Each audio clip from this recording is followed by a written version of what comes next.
عبداللہ بن عمر بن العاص رضی اللہ تعالیٰ عنہ روایت کرتے ہیں، ایسا دور آئے گا کہ برے لوگوں کا راج ہو جائے گا، برے لوگوں کا قبضہ ہوگا، باقی رہ جائیں گے، اور چڑیوں کی طرح جلد باز ہوں گے، بے عقل ہوں گے، بے شعور ہوں گے، حق سے اندھے ہوں گے، اور درندہ صفت ہوں گے، درندہ صفت ظالم ہوں گے، اور وہ نہ کسی نیکی کے کام کو نیکی سمجھیں گے اور نہ کسی برے کام کو برائی سمجھیں گے، اتنے بے حیا ہو جائیں گے، دین سے اتنے دور ہو جائیں گے۔ آقا علیہ الصلوۃ والسلام نے مزید ارشاد فرمایا کہ دور فتن میں ایسا زمانہ آئے گا، انس بن مالک رضی اللہ تعالیٰ عنہ روایت کرتے ہیں، لوگوں پر ایک ایسا زمانہ بھی آئے گا کہ جس میں اپنے دین پر ثابت قدم رہنے والے لوگ جو دین پر قائم ہوں گے استقامت سے، ان کی مثال ایسی ہو جائے گی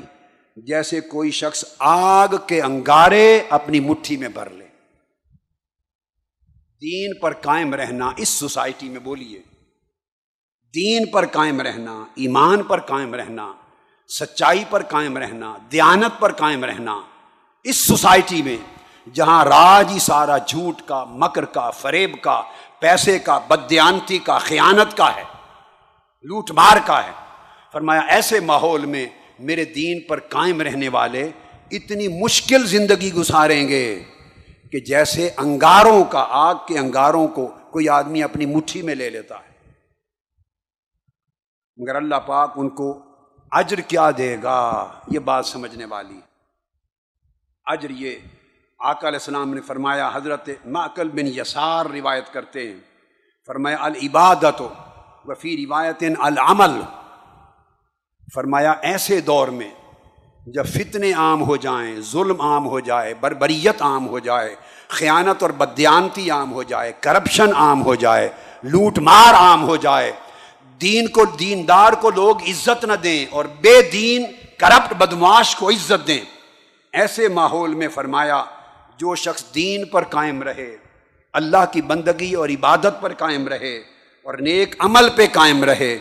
اس کا اجر ایسے ہوگا کہ ہجرت الیہ، جیسے اس شخص نے میری طرف ہجرت کی۔ وہ صحابہ کرام جو مکہ چھوڑ کر ہجرت کر کے آقا علیہ السلام کی بارگاہ میں مدینہ جاتے تھے تو ان کو اجر ملتا تھا، اجر الہجرت الی النبی، آقا علیہ السلام کی طرف ہجرت کرنے کا اجر ملتا تھا۔ فرمایا آخری زمانے میں جب دین اجنبی ہو جائے اور قدریں دین کی پامال ہو جائیں اور دین پر استقامت کے ساتھ رہنا مشکل ہو جائے،